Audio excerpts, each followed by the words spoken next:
Nagulat ako pagpunta ko dito sa mall sa Da Nang, Vietnam. May Jollibee pala. Siyempre, di natin to palalampasin, di ba? Tingnan natin kung ano ang mas masarap, yung Jollibee sa Pinas o itong Jollibee dito sa Vietnam. Nakatikim na ako ng Jollibee dito sa Vietnam pero sa Ho Chi Minh, and that was few years ago na. And looking at the menu, same rin naman ang kanilang ino-offer.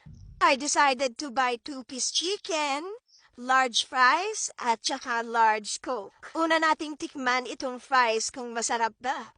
First of all, yung serving nila ng large fries, medyo kaunti lang, to be honest. Pero ang nakakatuwa dito, yung fries nila, firm talaga, and unexpectedly, masarap siya. Mas masarap pa nga siya kesa sa fries natin dyan sa Pinas. Di ko mapigilang kainin siya sa totoo lang dahil nasarapan talaga ako. Next naman, yung chicken nila dito, medyo malaki rin siya, same sa Jollibee, and crunchy.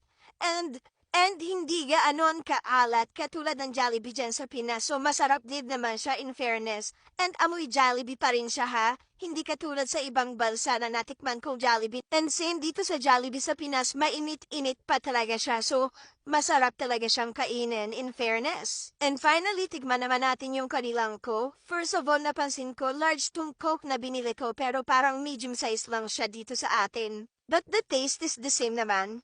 Overall, I like the taste ng Jollibee dito. Siguro yung serving size lang ng fries and drinks nila yung medyo maliit. How much does it cost? Well, it cost me 101,000 Vietnamese dong, which is roughly around 220 pesos. Salamat!